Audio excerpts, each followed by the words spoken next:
ಕಳೆದ ಸಂಚಿಕೆಯಲ್ಲಿ ನಾವು ಮುರಳಿ ಹಾಗೂ ಶಿವಶಂಕರ್ ಅವರ ಫ್ಯಾಮಿಲಿ ಪರಿಚಯ ಮಾಡಿಕೊಂಡ್ವಿ. ಮುರಳಿ ಅವರ ಅಣ್ಣನ ಮಗನ ಮದುವೆಯಲ್ಲಿ ಈ ಇಬ್ಬರು ಫ್ಯಾಮಿಲಿಯವರು ಒಂದಾಗಿದ್ದಾರೆ.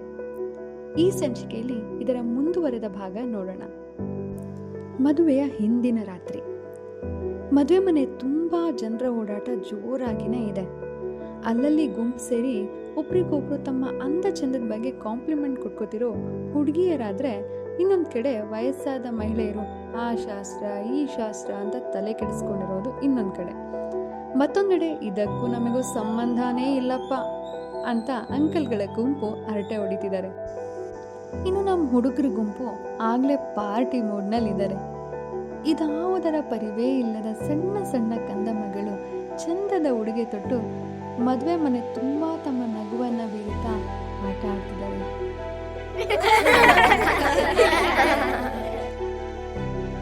ಇನ್ನು ನಮ್ಮ ಶಿವಶಂಕರ್ ಅವರ ಧರ್ಮಪತ್ನಿ ಭಾರತಿಯವರು ಮುರಳಿ ಫ್ಯಾಮಿಲಿಗೆ ಶಾಸ್ತ್ರಗಳಲ್ಲಿ ಸಹಾಯ ಮಾಡ್ತಿದ್ದಾರೆ. ಮುರಳಿ ಹಾಗೂ ಶಿವಶಂಕರ್ ಅವರು ಅಡುಗೆ ಮನೆ ಉಸ್ತುವಾರಿ ನೋಡ್ಕೋತಿದ್ದಾರೆ. ಇನ್ನು ನಮ್ಮ ಅರ್ಜುನ್ ತನ್ನ ಅಣ್ಣನ ಹಾಗೂ ತನ್ನ ಸ್ನೇಹಿತರಿಗೆ ಜೋರಾದ ಪಾರ್ಟಿಯನ್ನೇ ನೀಡ್ತಿದ್ದಾನೆ. ನಾನು ಹಿಂದಿನ ಸಂಚಿಕೆಯಲ್ಲಿ ಹೇಳ್ದಂಗೆ ಅನಘ ಸ್ವಲ್ಪ ಇಂಟ್ರೋವರ್ಟ್. ಆಕೆ ಯಾರ ಜೊತೆನೂ ಅಷ್ಟಾಗಿ ಬೆರೀತಿರ್ಲಿಲ್ಲ.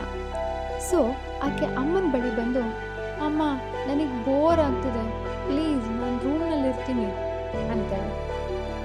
ಈಕೆ ಗುಣ ತಿಳಿದಿದ್ದವರಮ್ಮ, ನಿಂದು ಯಾವಾಗಲೂ ಇದೇ ಆಯಿತು, ನಿನ್ನ ಮದುವೆನಲ್ಲಾದರೂ ಓಡಾಡಿಕೊಂಡು 4 ಜನರ ಹತ್ರ ಮಾತಾಡ್ತೀಯಾ ಅಥವಾ ಬೋರ್ ಆಗ್ತಿದೆ ಅಂತ ಮದುವೆ ಹುಡುಗನ ಕರ್ಕೊಂಡೋಗಿ ಯಾರೂ ಇಲ್ಲದೆ ಇರೋ ಜಾಗದಲ್ಲಿ ತಾಳಿ ಕಟ್ಟಿಸ್ಕೊಂಡು ಬರ್ತೀಯಾ ಅಂತ ಹೇಳ್ತಿದ್ದಂಗೆ ಸುತ್ತಮುತ್ತ ಕೂತಿದ್ದ ಹೆಂಗಸರೆಲ್ಲ ಜೋರಾಗಿ ನಗ್ತಾರೆ. ಪಾಪ ನಮ್ಮ ಅನಘ, ಅಮ್ಮ ಪ್ಲೀಸ್ ಸಾಕು ನನ್ನ ರೇಗಿಸಿದ್ದು, ನಾನಂತೂ ಈ ಥರ ಎಲ್ಲರ ಮುಂದೆ ಮದುವೆ ಆಗಲ್ಲಪ್ಪ, ಸಿಂಪಲ್ ಆಗಿ ರಿಜಿಸ್ಟರ್ ಮ್ಯಾರೇಜ್ ಮಾಡಿಕೊಂಡು ಫಾರಿನ್ಗೆ ಹೋಗಿ ಸೆಟಲ್ ಆಗೋಗ್ತೀನಿ. ಯಾವಾಗಲೂ ನಮ್ಮನ್ನು ಬಿಟ್ಟೋಗೋ ಮಾತೇ ಆಡು ನೀನು. ನಿನ್ನೆಲ್ಲಮ್ಮ ಬಿಟ್ಟೋಗ್ಲಿ, ನಿನ್ನ ಅಪ್ಪನ ಇಬ್ರು ಕರ್ಕೊಂಡೇ ಹೋಗೋದು. ಹುಚ್ಚುಡ್ಗಿ, ಅದೆಲ್ಲ ಆಮೇಲೆ ನೋಡ್ಕೊಳ್ಳೋಣ, ನೀನೋಗಿ ಮಲ್ಕೋ. ಸರಿ ಅಮ್ಮ, ನಾನು ರೂಮ್ನಲ್ಲಿರ್ತೀನಿ. ಅನಘ ಒಬ್ಬಳೇ ರೂಮ್ನಲ್ಲಿ ಹೆಡ್ಫೋನ್ ಹಾಕ್ಕೊಂಡು ಸಾಂಗ್ಸ್ ಕೇಳ್ತಿರ್ತಾಳೆ. ಆಕೆ ರೂಮ್ ಮುಂದೆ ಕಾರಿಡಾರ್ನಲ್ಲಿ ಯಾವುದೋ ಅಪರಿಚಿತ ವ್ಯಕ್ತಿ ಅನುಮಾನಾಸ್ಪದವಾಗಿ ಓಡಾಡ್ತಿರ್ತಾನೆ. ಇದನ್ನು ಗಮನಿಸಿದ ಅನಘ, ಇವನನ್ನು ನೋಡಿದರೆ ಕಳ್ಳನ ಥರ ಕಾಣಿಸ್ತಿದ್ದಾನೆ, ಈ ಫ್ಲೋರ್ನಲ್ಲಿ ಬೇರೆ ಜನನೇ ಇಲ್ಲ, ಇರು ನಾನೇ ಫಾಲೋ ಮಾಡ್ತೀನಿ ನನ್ನ ಅಂತ ಏನೋ ತಾನೇ ಸೂಪರ್ ವುಮೆನ್ ಅಂದ್ಕೊಂಡು ಫಾಲೋ ಮಾಡೋಕ್ಕೆ ಶುರು ಮಾಡ್ತಾಳೆ. ಕಳ್ಳನಿಗೆ ಯಾಕೋ ತನ್ನನ್ನು ಯಾರೋ ಫಾಲೋ ಮಾಡ್ತಿದ್ದಾರೆ ಅಂತ ಅನಿಸುತ್ತೆ. ಆತ ಅವರ ದಿಕ್ಕು ತಪ್ಪಿಸೋದಕ್ಕೆ ಅಲ್ಲೇ ಸುಮಾರು ತೋಡಾಡ್ತಿರ್ತಾನೆ. ಆದರೆ ನಮ್ಮ ಅನಘ ಸೂಪರ್ ವುಮೆನ್ ಥರ ಅವನ ಹಿಂದೆನೇ ಓಡಾಡ್ತಿರ್ತಾಳೆ. ಆತ ಈಗ ಒಂದು ಕತ್ತಲಾದ ಕೋಣೆ ಒಳಗೆ ಹೋಗ್ತಾನೆ. ಸುತ್ತಲೂ ಕತ್ತಲು ಆವರಿಸಿದ್ರಿಂದ ತನ್ನ ಮೊಬೈಲ್ ಟಾರ್ಚ್ನ ಆನ್ ಮಾಡಿಕೊಂಡು ಆ ಕಳ್ಳನ್ನ ಹುಡುಕ್ತಿರ್ತಾಳೆ. ಸುತ್ತಮುತ್ತ ಎಲ್ಲಿ ಹುಡುಕಿದ್ರೂ ಆತನ ಸುಳಿವೇ ಸಿಗೋದಿಲ್ಲ. ಸಡನ್ನಾಗಿ ಆಕೆಗೆ ತನ್ನ ಹಿಂದೆ ಯಾವುದೋ ಆಕೃತಿ ನಿಂತಿರೋ ಹಾಗೆ ಭಾಸವಾಗತ್ತೆ. ಭಯದಿಂದ ಅನಗಳ ತುಟಿ ನಡುಗೋಕೆ ಶುರುವಾಗತ್ತೆ.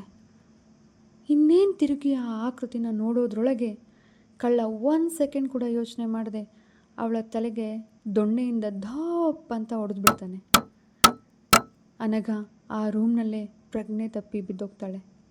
ಆಕೆ ಬಿದ್ದ ತಕ್ಷಣ ಕಳ್ಳ ಅಲ್ಲಿಂದ ಎಸ್ಕೇಪ್ ಆಗೋಗ್ತಾನೆ. ಈ ಕಡೆ ನಮ್ಮ ಹೀರೋ ಅರ್ಜುನ್ ಫುಲ್ ಪಾರ್ಟಿ ಮೂಡ್ನಲ್ಲಿದ್ದಾನೆ. ಅರ್ಜುನ್ಗೆ ಅಷ್ಟಾಗಿ ಡ್ರಿಂಕ್ಸ್ ಮಾಡಿ ಅಭ್ಯಾಸ ಇರೋದಿಲ್ಲ. ಆದರೆ ಸ್ನೇಹಿತರೆಲ್ಲ ಸೇರಿದ್ರಿಂದ ಫುಲ್ ಜೋಶ್ನಲ್ಲಿ ಸ್ವಲ್ಪ ಜಾಸ್ತಿನೇ ಡ್ರಿಂಕ್ಸ್ ಮಾಡಿರ್ತಾನೆ. ಯಾಕೋ ತಲೆ ಗಿರ್ರಂತಾಗಿ ಅನ್ಸೋಕೆ ಶುರುವಾಗುತ್ತೆ. ನಾನು ಹೋಗ್ತೀನಿ, ನಿದ್ದೆ ಬರ್ತಿದೆ ಅಂತ ಹೇಳಿ ಆಚೆ ಬಂದು ತನ್ನ ರೂಮ್ಗೆ ಹೋಗಿ ಮಲ್ಕೋತಾನೆ. ಬೆಳಗ್ಗೆ 4 ಗಂಟೆ ಸಮಯ. ಭಾರತಿಯವರು ಫ್ರೆಶ್ ಆಗಿ ರೆಡಿಯಾಗಿ ಬರೋಣ ಅಂತ ರೂಮಿಗೆ ಬರ್ತಾರೆ. ಆದರೆ ರೂಮ್ನಲ್ಲಿ ಅನಘ ಇರೋದಿಲ್ಲ. ಇಲ್ಲೇ ಎಲ್ಲೋ ಇರ್ತಾಳೆ ಬರ್ತಾಳೆ ಅಂತ ಅವ್ರ ಪಾಡಿಗೆ ಅವರು ರೆಡಿ ಆಗ್ತಿರ್ತಾರೆ. ಆದರೆ ಅನಘ ಎಷ್ಟೊತ್ತಾದರೂ ಬರೋದೇ ಇಲ್ಲ. ಅನಘಳ ಫೋನ್ಗೆ ಕರೆ ಮಾಡ್ತಾರೆ. ಆದರೆ ಅನಘಳ ಫೋನ್ನ ಕಳ್ಳ ಕದ್ಬಿಟ್ಟಿರ್ತಾನೆ. ಫೋನ್ ಸ್ವಿಚ್ ಆಫ್ ಅಂತ ಬರ್ತಿರುತ್ತೆ. ಭಾರತಿಯವರಿಗೆ ಇವಾಗ ಬಹಳ ಗಾಬರಿಯಾಗಿ ಶುರುವಾಗುತ್ತೆ. ತಕ್ಷಣ ಶಿವಶಂಕರ್ ಅವ್ರ ಹತ್ರ ಬಂದು ಅನಘ ಕಾಣೆ ಆಗಿರೋ ವಿಚಾರ ಹೇಳ್ತಾರೆ. ಶಿವಶಂಕರ್ ಅವರು ಸಹ ಬಹಳ ಗಾಬರಿಯಾಗಿ ಹೋಗ್ತಾರೆ.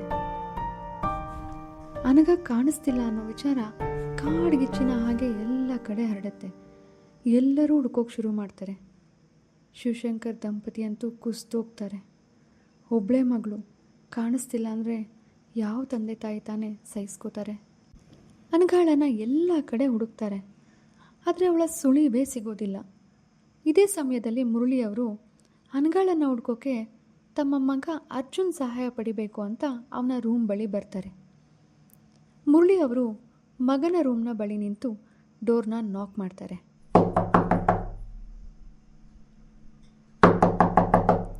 ಆದರೆ ಮಗ ಬಾಗಿಲು ತೆಗೆಯೋದೇ ಇಲ್ಲ. ಇಷ್ಟು ಹೊತ್ತಾದರೂ ಮುರಳಿಯವರು ಬಾರದ್ದನ್ನು ನೋಡಿ ಎಲ್ಲರೂ ಅರ್ಜುನ್ ಕೋಣೆಯ ಮುಂದೆ ಜಮಾಯಿಸ್ತಾರೆ.